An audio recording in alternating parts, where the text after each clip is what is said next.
7월 10일 목요일 요한계시록 6장 1절에서 17절 말씀입니다. 우리는 예측할 수 없는 세상 속을 살아가고 있습니다. 평화로웠던 일상이 하루아침에 무너지고 누구도 예상하지 못했던 전쟁과 재난, 경제적 위기, 도덕적 혼란이 세계를 뒤덮고 있습니다. 사람들은 불안에 휩싸인 채 이 세상은 어디로 가고 있는가, 누가 이 역사의 주인인가 라고 묻습니다. 요한계시록 6장은 이 질문에 대한 하나님의 응답입니다. 이 장면은 단순한 종말의 공포가 아니라 인류의 역사를 주관하시는 어린 양 예수 그리스도의 손에 모든 인이 들려있다는 사실을 우리에게 선포합니다. 요한이 하늘에서 본 환상 속에서 어린 양이 7인을 하나씩 떼는 순간마다 세상 속에 감추어진 하나님의 뜻이 드러납니다. 그 인들을 떼며 드러나는 환난과 고통은 우연히 일어나는 일이 아니라 하나님의 섭리 아래에서 움직이는 역사라는 사실을 선명하게 보여줍니다. 우리는 본문을 통해 두려움을 넘어서 하나님의 손에 우리의 시대가 붙들려 있다는 믿음으로 나아가야 합니다. 본문을 살펴보면 1절에서 2절에 첫 번째인 흰말과 정복자의 이야기가 나옵니다. 첫 번째 인이 떼어지자 흰말을 탄 자가 등장합니다. 그는 활을 가졌고 면류관을 받아 정복하며 나아갑니다. 흰말은 승리의 상징이며 어떤 학자들은 이 인물이 복음의 전파를 상징하는 그리스도라고 보기도 하고 또 어떤 해석자들은 세상 권세의 전복자 혹은 적그리스도를 의미한다고 해석합니다. 어느 쪽이든 중요한 것은 이 정복이 하나님의 허락 아래에서 일어난다는 것입니다. 인간의 정복과 전쟁도 결국은 하나님의 섭리 가운데 제한된 목적 안에서 사용된다는 점에서 우리는 역사의 출발이 철저하게 하나님의 손에 달려 있음을 기억해야 합니다. 둘째 인은 3절과 4절로 붉은 말과 전쟁입니다. 둘째 인이 떼어지자마자 붉은 말이 등장하고 그 위에 있는 자는 땅에서 화평을 제거하여 사람들이 서로를 죽이게 합니다. 붉은 말은 전쟁과 피를 의미하며 이는 역사 속의 수많은 전쟁의 원형을 보여줍니다. 인간은 늘 평화를 외치지만 실제로는 전쟁을 위한 무기를 만들고 서로를 향한 증오를 품습니다. 그러나 이 전쟁조차도 하나님의 섭리를 벗어나지 않습니다. 하나님은 때때로 전쟁을 통해 인간의 교만을 낮추고 죄악을 심판하시며 회개로 이끄는 수단으로 사용하십니다. 우리 시대의 전쟁 또한 단지 정치적, 경제적 이유만으로 이해할 것이 아니라 영적 각성과 회개를 향한 하나님의 경고로 들을 수 있어야 합니다. 셋째 인은 5절과 6절로 검은 말과 기근입니다. 셋째 인이 열릴 때 검은 말을 탄 자가 등장하며 손에는 저울을 들고 있습니다. 이 저울은 식량의 공정한 분배를 상징하는 동시에 경제적 불균형과 기근의 심각성을 나타냅니다. 한 데나리온의 밀 한 대라는 표현은 하루 일한 품삯으로 겨우 하루 먹을 양식을 살 수 있는 절박한 상황을 뜻합니다. 이는 기근과 동시에 자원의 독점, 빈부격차, 물질 중심의 사회가 빚어내는 구조적인 악을 경고하는 메시지입니다. 그러나 갈람류와 포도주를 해치지 말라는 음성은 하나님의 긍휼이 여전히 역사 가운데 존재함을 상기시킵니다. 심판의 시대일지라도 하나님은 전면적인 멸망이 아닌 회복과 기회를 위한 여지를 남기십니다. 넷째 인은 7절과 8절로 청황색 말과 죽음입니다.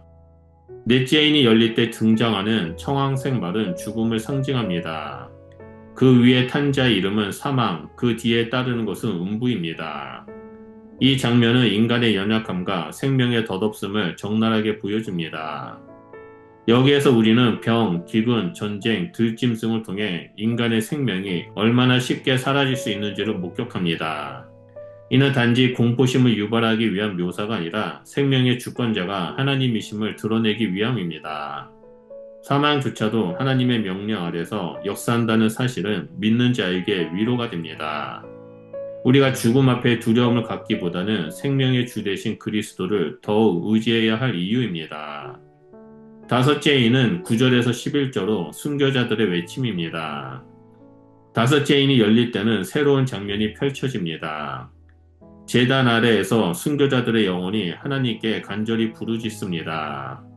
언제까지 우리의 피를 갚아주시지 않겠습니까? 라는 외침은 단순한 복수의 소리가 아니라 하나님의 공의가 이 땅 가운데 온전히 이루어지길 바라는 의로운 간구입니다.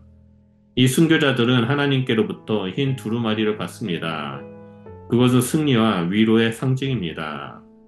그리고 하나님은 그들에게 아직 수가 차기까지 기다리라고 말씀하십니다.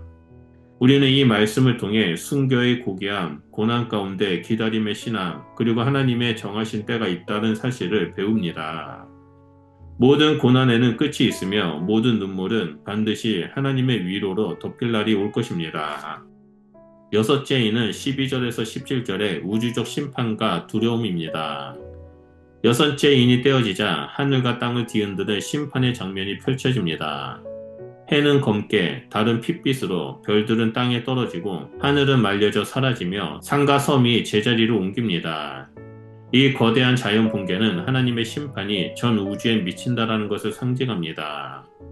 모든 인간이 두려움에 떨며 바위 틈과 산에 숨어 그 진노의 큰 날이 이르렀으니 누가 능히 서리어라고 외칩니다.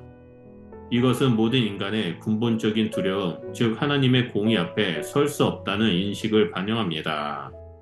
그러나 이 질문은 다음 장에서 답을 얻게 됩니다. 하나님의 인침을 받는 자들, 어린 양의 피로 구속받는 자들이 그 앞에 설 수 있습니다. 그러므로 여섯째 인은 경고이면서도 회개의 초대이며 구원의 길을 가리키는 이정표입니다.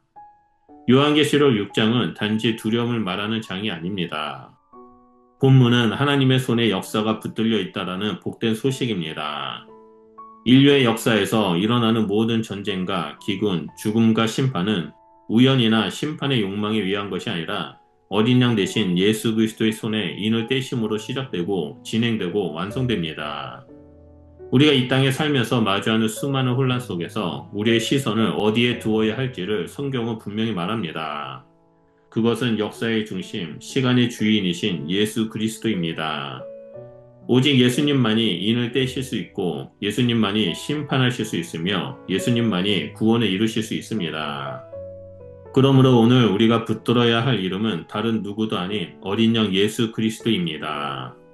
따라서 마지막 때를 살아가는 우리 모두가 예수 그리스도를 신뢰하고 예수님의 주권을 인정하는 자가 되시길 우리 주 예수 그리스도 이름으로 축원드립니다. 우리는 이 거대한 역사의 물결 속에서도 결코 흔들리지 않고 승리할 것이라 믿습니다. 기도하겠습니다. 만물의 주인이신 예수님, 세상의 모든 환난과 심판 속에서도 역사의 문을 여시는 어린 양을 바라봅니다. 주님의 인도하심을 신뢰하며 믿음으로 살아가는 자가 될 수 있도록 우리 가운데 늘 함께하여 주시옵소서. 세상의 소리가 점점 더 커질수록 예수님의 음성을 더욱 선명하게 듣게 하시고 모든 상황 속에서도 끝까지 말씀을 붙잡고 하나님의 나라를 소망할 수 있도록 역사하여 주시옵소서. 예수님의 이름으로 기도드립니다. 아멘.